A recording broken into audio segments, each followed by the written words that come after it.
Salut peuple de Dieu, salut tout le monde.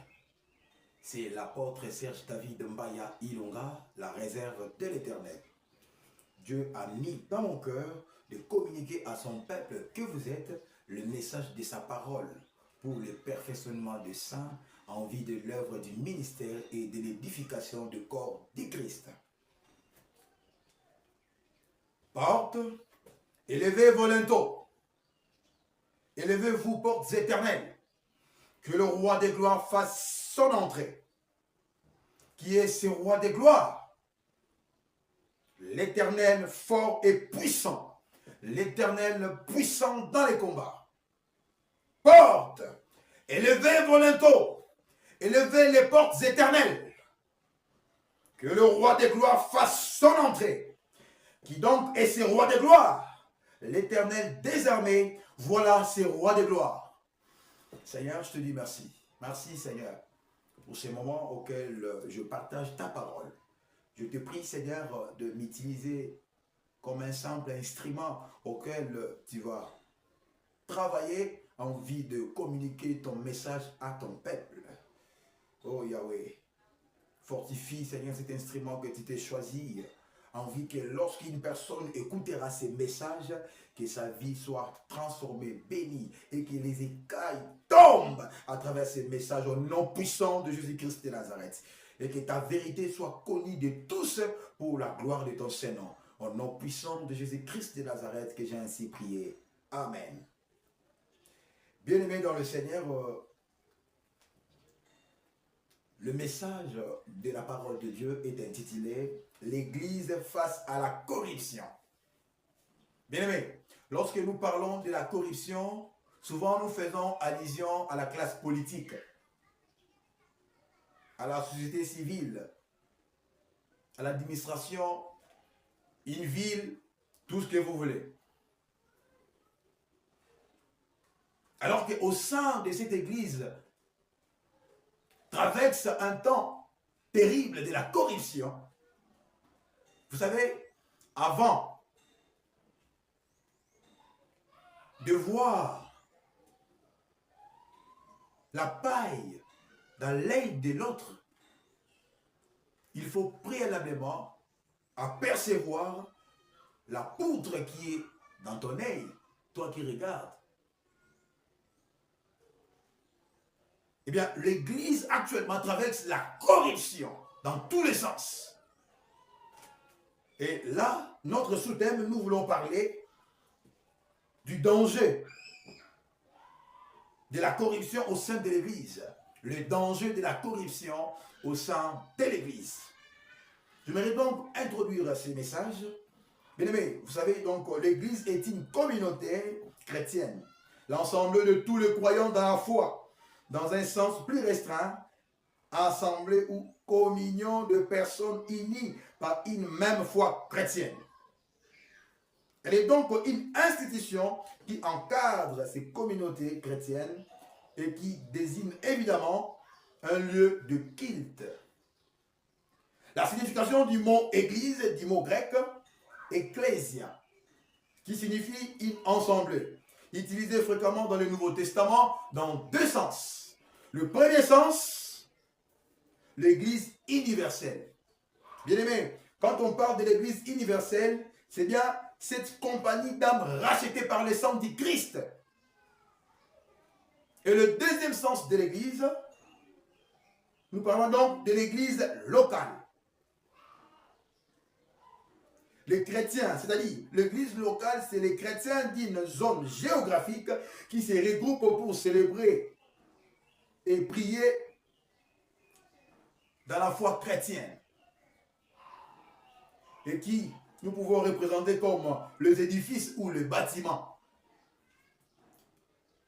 Alors, ce premier sens de l'église universelle, communément appelé corps du Christ, où nous trouvons des âmes rachetées, exemptes donc de souillir. On ne peut donc la corrompre. Elle est donc une institution de Dieu pour toucher les mondes. Alléluia. Et le second sens de l'église locale dont nous faisons allusion aux édifices, aux temples, qui sont donc représentés par des hommes établis comme pasteurs. La majorité de ces églises engendre la corruption. La majorité de ces églises engendre donc la corruption. Ce n'est qu'une minorité de ces églises qui observent la loi. C'est par là que s'accomplit la prédiction du Seigneur, qui dit, alors aussi plusieurs succomberont et ils se trahiront, se haïront les uns les autres. Plusieurs faux prophètes se lèveront et ils séduiront beaucoup de gens. Si nous regardons dans le livre de Matthieu chapitre 10, Matthieu chapitre 24, 24 chapitre 10 à 11, où le Seigneur a dit, plusieurs faux prophètes se lèveront et ils séduiront beaucoup de gens. Et c'est ce que nous voyons aujourd'hui, actuellement, dans l'église locale. Bien-aimés dans le Seigneur, ceci est un grand danger pour le peuple de Dieu. C'est horriblement un grand danger. Voilà. Comment expliquer la corruption? Je vais donc l'expliquer rapidement dans mon introduction. La corruption est la perversion ou une infraction pénale commise par une personne ou une organisation à laquelle on confie une position d'autorité afin d'acquérir des avantages illicites ou d'abuser de son pouvoir à des fins personnelles. C'est donc un état d'avilissement, de débauche, de déchéance, de dépravation, de dérèglement, d'immoralité, de perversion, de vice qui traverse actuellement l'église locale. Alléluia. Bien aimé, voilà la signification de la corruption dans la Bible. La signification de la corruption qui traverse l'église. Parce que quand on parle de la corruption, l'église a comment le représenter. En fait, l'église représente la corruption de cette manière. Pierre, l'apôtre Pierre fait la même remarque dans son sermon du jour de la Pentecôte. Dans le livre des Actes, chapitre 2, verset 27 à 31, vous pouvez le lire. Le mot corruption signifie littéralement pourrir et se décomposer. Une décomposition physique. Il peut également être utilisé dans le sens d'aller dans un lieu caractérisé par la décomposition.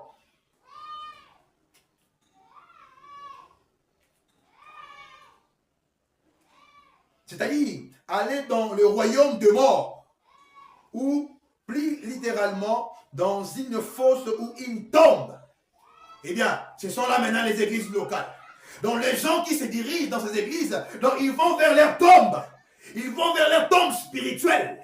Où nous voyons des personnes qui, en étant personnes, mais mortes spirituellement.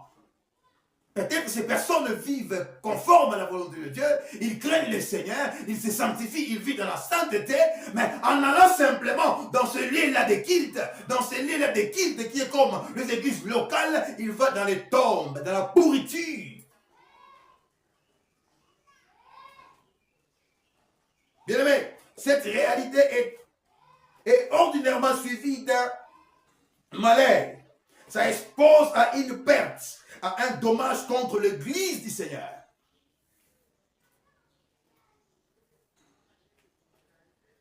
Un grand dommage contre l'église du Seigneur. Au nom de tout ce qui se passe actuellement à l'église. Partout on parle le mal de l'église. Au nom des serviteurs qui se sont corrompus. On parle mal de l'église. Aujourd'hui, on nous prend comme des aventuriers. Quand tu ouvres la bouche pour prêcher l'évangile, on te prend pour un aventurier au nom de ces corrompus. Bien aimé, néanmoins cette réalité, la vérité est que Dieu n'a point rejeté son peuple qu'il a connu d'avance. Dans Romains chapitre 11, verset 4 à 5, il dit, « Je me suis réservé 7000 hommes qui n'ont point fléchi les genoux devant Baal. De même aussi dans le temps présent, il y a un reste selon l'élection de la grâce. » Alléluia. Que Dieu soit béni. Nous entrons maintenant dans notre texte de base. Jérémie chapitre 6, versets 27 à 28. Ici, ce Dieu qui parle à Jérémie, son serviteur, il lui dit, je t'avais établi en observation parmi mon peuple, comme une forteresse, pour que tu connaisses et sonasses leur voix. Et là, il commence à donner les détails. Il dit, ils sont tous des rebelles, des calomniateurs, de l'airain et du fer. Ils sont tous corrompus. Ils sont tous corrompus. Bien-aimés, cette parole que je prêche n'est pas simplement de réalité que je vis. Non, c'est une vie, c'est du vécu. C'est du vécu. Cette corruption qui traverse l'église, c'est du vécu. C'est ainsi que le Seigneur va me dire, comme il a dit à son serviteur Jérémie. Mais vous le savez que Jérémie ne plie. Jérémie ne plie. Aujourd'hui, c'est Serge David Mbaya Ilunga. Eh bien, le Seigneur m'a dit, je t'avais établi en observation parmi mon peuple, pour que tu connaisses et sonasses leur voix. Alléluia. Bien-aimé, vous savez, dans toutes les églises auxquelles je traversais, j'étais toujours dans le département d'évangélisation. Parce que ce message que je parle de la corruption, c'est du vécu. C'est du vécu. J'étais toujours dans le département de l'évangélisation. Et je sortais dans les sorties évangéliques pour aller prêcher la parole de Dieu. Et voire même, je sors moi-même, en des moments où il n'y a même pas l'organisation de l'église pour aller prêcher l'évangélisation. Mais moi, je sors pour prêcher l'évangile, car ma vie est une évangile vivante du Christ. Alors, en sortant pour aller prêcher l'évangile, bien aimé, n'est-ce pas que nous parlons avec des personnes que nous sommes en train de prêcher l'évangile? Eh bien, à leur tour, ils nous parlent. Bien aimé, ça fait très mal. Quand ils parlent au nom des serviteurs, et parfois ça fait très mal, ça dégénère. Ça dégénère. Oh non, voilà, les serviteurs de Dieu sont comme ça, comme ça. Absolument, voilà, il y a un qui a fait ceci, il y a un qui a fait ceci, il y a l'autre, il y a l'autre. Et voire même, vous le connaissez tous dans les réseaux sociaux, comment nous voyons ce que les hommes de Dieu, entre guillemets, les hommes de Dieu font n'importe quoi. Non, bien aimé, on en a marre. On doit parler là-dessus, c'est cela. J'en ai vécu, et ils parlent de cela comme ça. Quand vous prêchez l'évangile, les gens sont toujours parfois démoralisés. Non, vous prêchez seulement comme ça. Mais voyez l'église aujourd'hui, voilà tel pasteur. Ils parlent toujours de ce que les hommes de Dieu font. Non seulement ce qu'ils m'ont parlé, mais moi-même, je suis au milieu de l'église. Je ne me suis pas mis à l'écart pour chercher ce qui me plaît. Non! Je suis là au milieu d'eux et je vois la corruption. Je l'ai vécu. Du jour au lendemain, je vis la corruption au sein de l'église. Et j'ai dit, observez. Le Seigneur m'a dit, regarde ce qui se passe. Et j'ai observé ce qui se passe actuellement à l'église locale. Bien aimé, c'est un danger grave que l'église court. C'est un danger grave pour les âmes du Seigneur. C'est un danger grave pour le temple du Seigneur que nous sommes. C'est un danger. C'est un danger.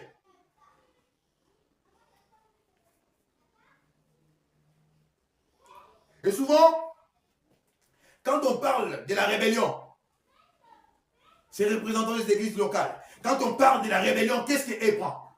La rébellion pour elle, c'est en fait un fils qui était auprès de lui comme serviteur, et lorsqu'il va pour aller établir son église et commencer l'église, et c'est là qu'il parle de la rébellion. Oui, en quelque sorte, c'est une rébellion. Mais ici, la parole de Dieu ne parle pas de cette rébellion-là. La parole de Dieu parle de la rébellion, c'est-à-dire, c'est lui qui se sépare de Dieu. Une rébellion, c'est les gens qui se révoltent contre le Seigneur et qui vont auprès de l'Égypte, qui descendent dans l'Égypte. La Bible dit dans Ésaïe 30, je crois bien, 1, chapitre 1, la Bible dit, malheur aux enfants rebelles qui prennent des résolutions sans ma volonté et qui font des alliances sans me consulter, pour accumuler péché sur péché. Voyez, bien aimés, C'est ça la rébellion. La rébellion, ce n'est pas parce qu'un enfant spirituel que vous encadrez est allé ailleurs. Non. La rébellion, d'abord, c'est d'abandonner Dieu. Vous avez abandonné Dieu par vos pratiques. Vous avez abandonné Dieu par vos rituels que vous êtes en train de faire. Bien-aimés, répentez-vous. Répentez-vous. Il est temps pour vous de se repentir. Alléluia. Et voilà. Dans Ésaïe chapitre 56, verset 11, la parole de Dieu dit, c'est juste pour affirmer cette parole que le Seigneur nous a donnée dans Jérémie. Et ici, dans Ésaïe chapitre 6, plutôt chapitre 56, pardon, verset 11, il est écrit, et ce sont de chiens voraces. Voilà comment le Seigneur continue à les décrire, à les qualifier. Et ce sont des chiens voraces, insatiables. Ce sont des bergers qui ne savent rien comprendre. Tous suivent leur propre voie. Chacun se donne son intérêt jusqu'au dernier. Bien aimé, aujourd'hui les messages de Dieu, oui, vous prêchez. Parce que beaucoup de gens disent que non, oh ben, ils prêchent bien la parole. Oui, ben, ils vont seulement bien prêcher la parole. Oui, la parole, on ne peut pas les changer. Parce que s'ils risquent de changer la parole, les gens vont fuir. Alors, ils vont seulement prêcher la parole calmement. Mais comment ils prêchent cette parole? Et la Bible dit, et ce sont des chiens voraces, insatiables. Ce sont des bergers qui ne savent rien comprendre. Tous se suivent leur propre voie. Chacun selon son intérêt jusqu'au dernier. C'est-à-dire, le message qui se prêche aujourd'hui, c'est par rapport aux intérêts. C'est-à-dire, il prend un thème pour son intérêt. Or, ce qui se prêche actuellement aux églises n'est pas le message de ce temps. Bien aimé, l'église passe à un temps de la fin. Nous sommes au temps de la fin et nous devons prêcher le message du salut. Et non ce message proprement dit pour vos intérêts. Vous prêchez pour les intérêts. Les intérêts corrompus. Bien aimé, arrêtons ces choses. Arrêtons ces choses. Arrêtons ces choses. C'est horrible. Vous allez voir, les gens en train de prêcher la parole, mais ils ne touchent pas là où il faut toucher. S'il faut parler des choses pour son avantage, là il se matèle avec puissance, avec force pour attirer son intérêt. Mais quand il faut prêcher pour que les enfants de Dieu connaissent les salis, là il parle superficiellement.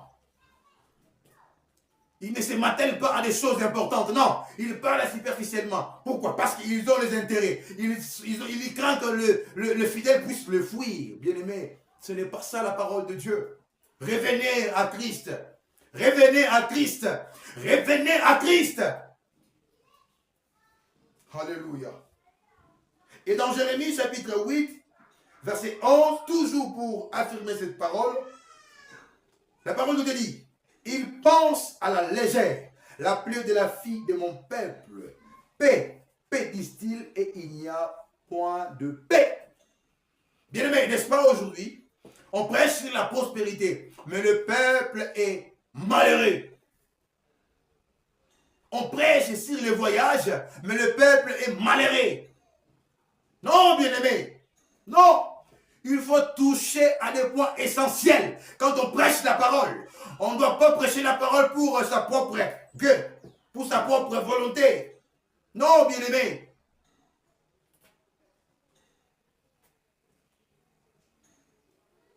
Il parle de la paix. Paix, paix disent-ils. Mais il n'y a point de paix. Regarde notre pays. Si aujourd'hui nous sommes en train de connaître les désastres au sein de notre pays, ce n'est pas d'abord le gouvernement. Vous accusez les gouvernements. Vous accusez les politiciens. Vous accusez les autres. Mais d'abord, c'est l'Église. Si aujourd'hui nous échouons, c'est l'Église. C'est l'Église qui est censée encadrer les peuples, de diriger les peuples du Seigneur. Ce n'est pas d'abord la politique, c'est d'abord l'Église. Bien-aimés, le Seigneur n'est pas content de vous. Le Seigneur n'est pas content de vous.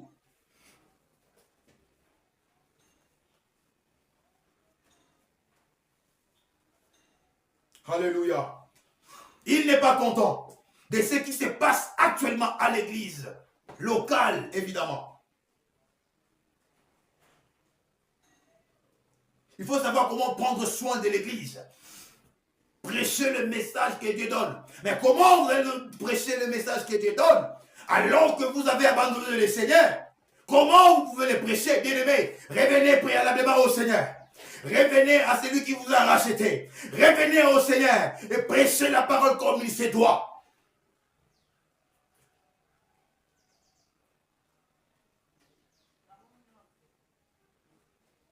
Bien-aimés, vous le savez, ils n'ont donc aucune observation de la loi. Écoute ce qu'il dit la loi dans Deutéronome chapitre 16, verset 19.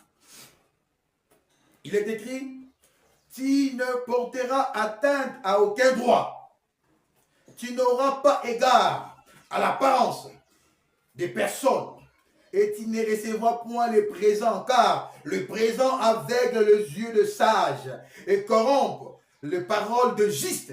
Voyez-vous, vous avez reçu les présents venus des partenaires que vous n'avez pas discernés. Et aujourd'hui, voilà ce que vous connaîtrez.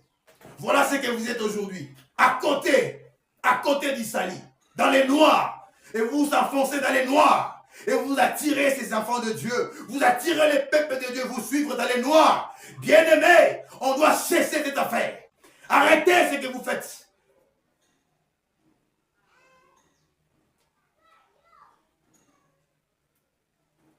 Vous n'observez plus la parole de Dieu. Et aujourd'hui, tout ce qui se presse aujourd'hui, c'est par rapport au conflit. Ils ont conflit avec un tel serviteur et il va maintenant chercher à avoir un message pour commencer à parler du mal de l'autre. C'est cette église aujourd'hui que nous sommes en train de traverser. Mais ça ne va pas.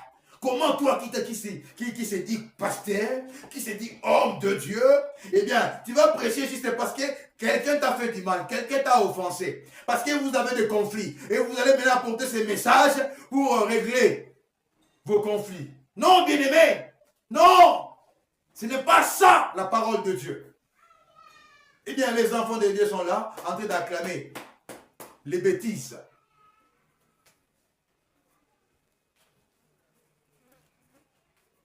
Il est temps de revenir au Seigneur. Il est temps de revenir au Seigneur. Bien-aimés dans le Seigneur, l'Église corps du Christ a pour autorité légale Jésus-Christ de Nazareth, le crucifié.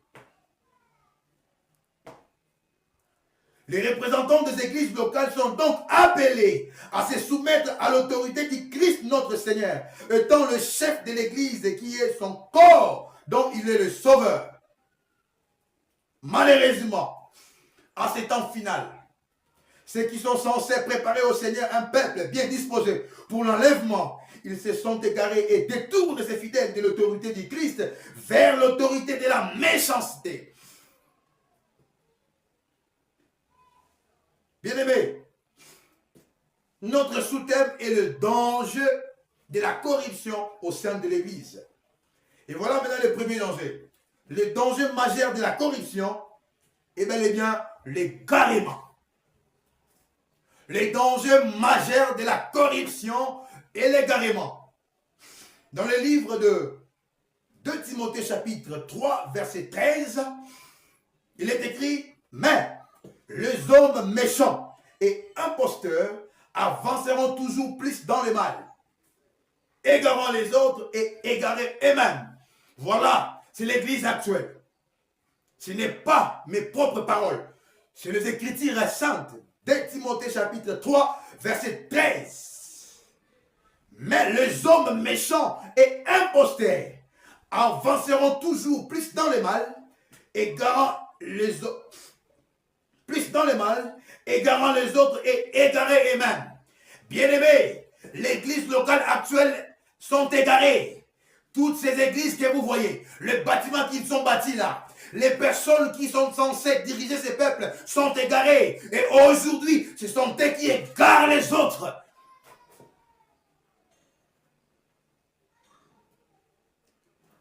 Quelle abomination au sein de l'église! Quelle abomination! En fait, les personnes qui sont censées gagner les âmes au Seigneur, mais ce sont eux qui commencent maintenant à égarer le peuple de Dieu. Oh bien-aimé, un grand danger que nous traversons. Un grand danger que nous traversons.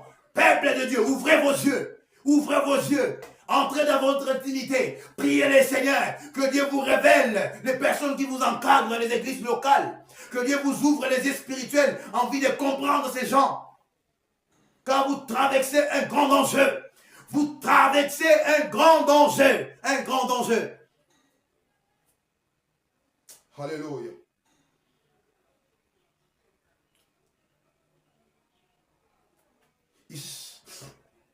Ils se sont rendus rebelles en se révoltant et se soulevant contre l'autorité légale, en refusant de se soumettre, de le suivre. Et ils se sont attachés à leur penchant pour attaquer, blesser les autres par des calomnies. Ils divulguent des informations mensongères. Si une personne dans l'intention de lui nuire, le dégrader et déqualifier la perception sans rendre honneur, ils sont donc gâtés, altérés, modifiés en mal. Ils séduisent, débauchent et engagent les autres par des dons, des promesses ou par d'autres moyens à faire quelque chose contre son devoir, sa conscience, contre l'honneur. Bien-aimés, ce n'est pas normal. Ce ne sont pas des gens qui devaient faire ce qu'ils font. Ce sont des païens qui devaient alors faire ces choses à leur place. Mais ce n'est plus le cas. Aujourd'hui, c'est l'église. Vous allez voir, ils sont là avec la Bible tous les dimanches sous les aisselles, allant pour prêcher la parole de Dieu, alors qu'ils sont corrompus.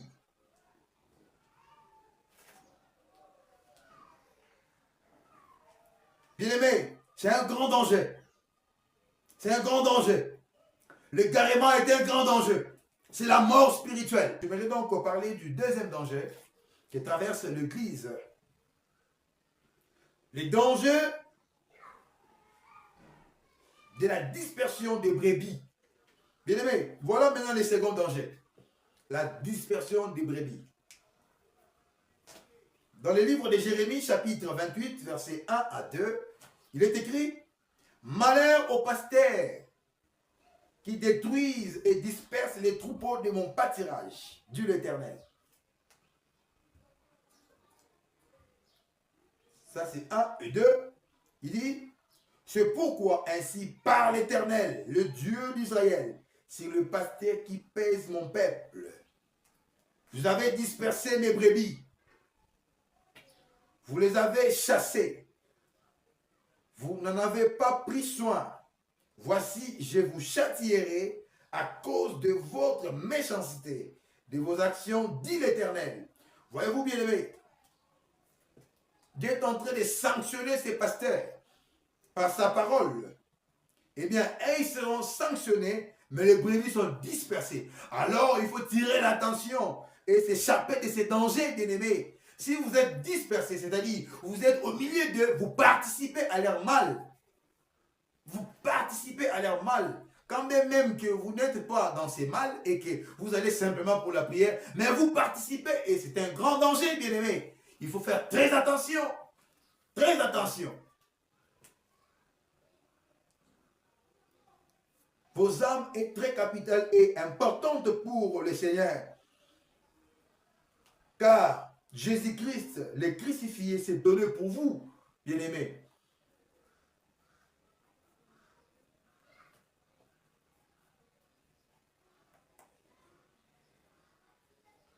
Et là, nous parlons maintenant du troisième danger. Le troisième danger qui traverse l'Église, et bien, les dangers d'être entraîné après eux. Dans le livre des Actes des Apôtres, chapitre 20, versets 28 à 30, apôtre Paul dit,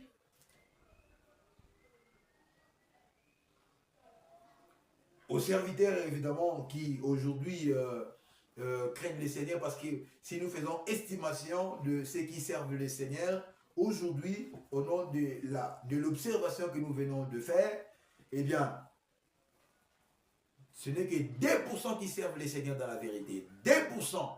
Et 98% sont bel et bien dans l'égarement, dans la profanation, dans la dissolution. Ils sont donc corrompus. Et c'était pour ça, voilà ce que l'apôtre Paul est en train de dire ici dans Actes chapitre 20, verset 28 à 30. Il dit, prenez donc garde à vous-même et à tous les troupeaux sur lesquels le Saint-Esprit vous a établi évêque, pour paître l'église du Seigneur, qu'il s'est acquise par son propre sang.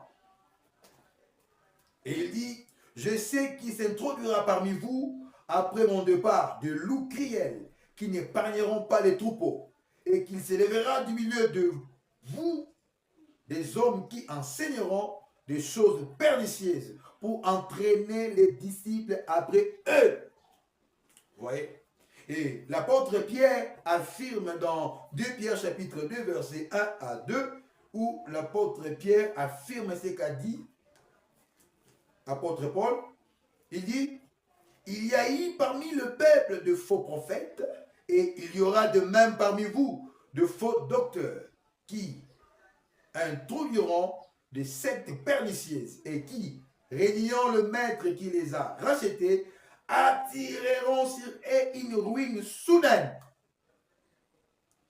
Et il confirme, plusieurs les suivront dans leur dissolution et la voie de la vérité sera calomniée à cause d'eux. Bien-aimés, c'est une affirmation. Aujourd'hui, au nom de l'observation que nous avons faite à l'égard de l'église locale, eh bien, aujourd'hui, il y a bel et bien beaucoup de gens qui les suivent. Ça, c'est une affirmation. Il y a beaucoup qui les suivent dans leur dissolution. Il y a beaucoup qui les suivent dans leur profanation. Eh bien, la voie de la vérité est calomniée. Le peuple de Dieu ne savent plus où on invoque sincèrement les seigneurs dans la vérité. Voyez-vous? Pourquoi? Parce qu'il y a certaines personnes qui les suivent. Bien-aimés, attention, attention. Attention, attention. Le Seigneur dit, si vous voulez prier, entrez dans votre chambre, c'est-à-dire, entrez dans votre intimité. Bien-aimés, je nous dis d'aller dans notre intimité, priez le Seigneur, qu'il vous ouvre les yeux de là où vous allez pour la prière, et qu'il vous révèle l'état spirituel de la personne qui vous encadre à l'église, et vous verrez. Et vous verrez. Je pense qu'après avoir consulté cela, après avoir prié ainsi, je ne pense plus que vous irez encore dans ces endroits-là. Pour ces gens qui vont dans ces temples qui essuyaient. Et voilà ce que la parole de Dieu dit à l'égard dans Gilles chapitre 1, verset 1. Gilles dit, malheur à eux, car ils ont suivi la voie des Caïns. Ils se sont jetés pour un salaire dans l'égarement de Balaam. Ils se sont perdus par la révolte des Corée. Voyez-vous, bien-aimés, ces personnes pareilles que vous suivez, c'est horrible, bien-aimés. C'est un danger pour vos âmes. C'est un danger pour vos âmes. Car à la fin, si la mort intervient et que vous êtes là, et les anges déchis vont vous réclamer, comme ils ont réclamé le corps de Moïse. Ils vont vous réclamer. Et faites attention. Attentionnez-vous, bien-aimés, de ce qui se passe actuellement au sein de l'Église. Priez le Seigneur dans votre intimité et il vous le révélera l'identité de certaines personnes qui, entre guillemets, se disent serviteurs de Dieu. Je voudrais donc alerter l'Église du Seigneur, l'Église universelle, Église du Seigneur. Tirez-vous du sommeil, excitez-vous et ranimez-vous de nouveau. Renouvelez votre engagement au Seigneur et sortez de l'évanouissement spirituel. Il s'est introduit parmi nous de loups criels qui n'épargnent pas les troupeaux. Il s'est levé du milieu de nous des hommes qui enseignent des choses pernicieuses pour entraîner le disciple après eux. Écoutez maintenant la parole de l'Éternel.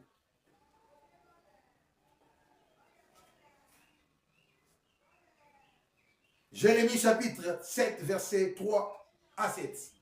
Jérémie chapitre 7, verset 3 à 7. Ainsi parle l'Éternel des armées, le Dieu d'Israël. réformez vos voies et vos œuvres, et je vous laisserai demeurer dans ce lieu. Ne vous livrez pas à des espérances trompeuses en disant, c'est ici les temples de l'Éternel, les temples de l'Éternel, les temples de l'Éternel. Si vous réformez vos voies et vos œuvres, si vous pratiquez la justice envers les uns et les autres, si vous n'opprimez pas l'étranger, l'orphelin et la veuve, si vous ne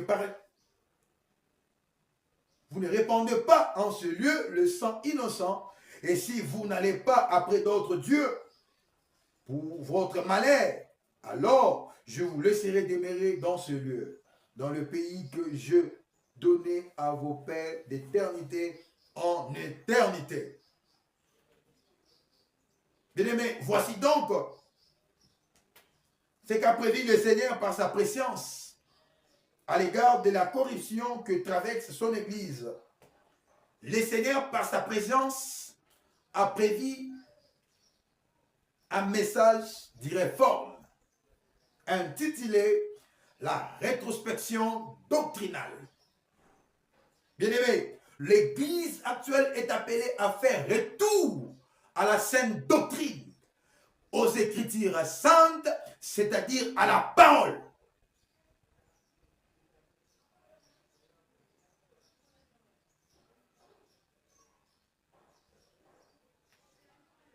Nous devons obéir à la voix de l'Éternel, de réformer les voies, en vue que nous puissions connaître le salut véritable qui est en Christ. Et voilà la solution que Dieu donne. Il nous donne son message de la rétrospection doctrinale auquel toute l'Église est appelée à revenir à la sainte doctrine, aux Écritures saintes, c'est-à-dire à la parole. Que le Seigneur vous bénisse.